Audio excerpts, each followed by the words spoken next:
Kemudian kita akan menjelaskan mengenai bagaimana cara AWS Secret Manager ini bekerja.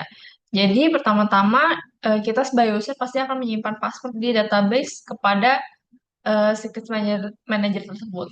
Kemudian tuh aplikasi akan dapat memanggil Secret Manager tersebut untuk mengambil passwordnya. Nah, di sini.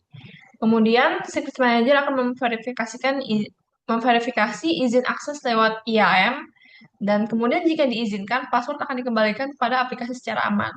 Nah, kemudian di sini akan masuk pada rotasi secret secara otomatis, yaitu di mana Secret Manager bisa secara otomatis mengganti password database setiap periode tertentu. Misalnya untuk dalam rentang waktu 30 hari ataupun 10 hari, tergantung bagaimana user men-settingnya. Nah, untuk perbedaan dari AWS Secrets Manager dan Azure Key Vault, untuk persamaannya dulu, keduanya bisa melakukan enkripsi secret karena kedua software ini atau kedua service ini merupakan service yang disediakan untuk enkripsi secret. Untuk Secrets Manager itu kita bisa menggunakan default manage AWS keys ataupun customer manage keys. Dan untuk Azure Key Vault itu kita juga bisa menggunakan customer manage keys. Lalu kedua software ini itu juga scalable, di mana untuk Secrets Manager itu bisa menghandle the growing numbers of secrets secara mudah. Jadi bagus untuk diaplikasikan untuk large scale microservices. Sedangkan untuk Azure Key Vault sama-sama scalable juga, tetapi dari perbedaannya adalah untuk Key Vault itu memiliki soft limits dalam jumlah secrets-nya yang bisa dinaikkan oleh user. Lalu yang ketiga, untuk AWS Secrets Manager bisa menggunakan automatic rotation dengan bantuan Lambda, bisa digunakan untuk seperti keys, passwords, tokens, dan ini membuat AWS Secrets Manager itu lebih versatile. Sedangkan untuk Azure Key Vault sama-sama bisa menggunakan automatic rotation, tetapi hanya untuk tipe secrets tertentu. Kalau misalnya user mau menggunakan automatic rotation untuk lebih banyak secrets, itu biasanya harus menggunakan external automation seperti menggunakan Azure Functions. Lalu yang keempat, AWS Secrets Manager karena berasal dari ekosistem AWS, itu memiliki integrasi yang baik dengan layanan AWS lainnya. Misalnya, dengan AWS Lambda itu untuk automatic rotation, lalu dengan RDS, Relational Database System untuk menyimpan database password, lalu dengan IAM atau Identity and Access Management untuk mengelola akses ke secrets kita.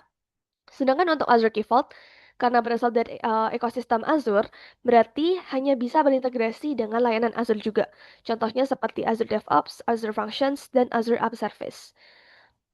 Lalu yang terakhir, untuk pricing model dari AWS Secrets Manager ini, walaupun tadi sempat dimention mahal sebagai salah satu weakness, tetapi masih tergolong lebih murah, karena pricing modelnya juga lebih sederhana, dengan $0,4 per secret per month. Dan user juga mendapatkan kesempatan 30 hari trial. Sedangkan untuk Azure Key Vault, itu pricingnya lebih mahal karena model pricingnya juga lebih kompleks. User akan di-charge sebesar $0,03 per 10.000 operations, ditambah lagi dengan $1 per Key Vault Certificate per month. Jadi tergantung dengan banyaknya fitur dan juga tingkat keamanan yang diinginkan oleh user. Tentunya jika semakin aman dan semakin banyak fitur yang digunakan, maka Azure Key Vault akan menjadi pilihan untuk service yang lebih mahal. Nah, tetapi untuk menentukan bagaimana cara memilih AWS Secrets Manager ataupun Azure Key Vault dengan masing-masing kelebihan dan kekurangannya masing-masing. Nah, itu user bisa memilih sendiri dari pekerjaan user sehari-hari. Jadi biasanya itu menggunakan aplikasi, software, ataupun service dari environment yang mana. Kalau misalnya memang lebih sering menggunakan dari environment ataupun ekosistem dari AWS, dari Amazon, maka lebih baik menggunakan AWS Secrets Manager. Karena untuk integrasinya itu juga lebih seamless dan user juga lebih familiar dengan cara kerja dari platform AWS. Sedangkan kalau misalnya user lebih banyak menggunakan Microsoft ataupun menggunakan Azure, maka menggunakan Azure Key Vault untuk menyimpan secrets itu menjadi pilihan yang lebih baik. Karena mungkin walaupun pricing lebih mahal, tetapi dengan ada integrasi yang baik dengan layanan Azure juga, maka user bisa mendapatkan ROI ataupun return on investment yang lebih tinggi dari segi efficiency, productivity, dan juga workflow yang lebih seamless.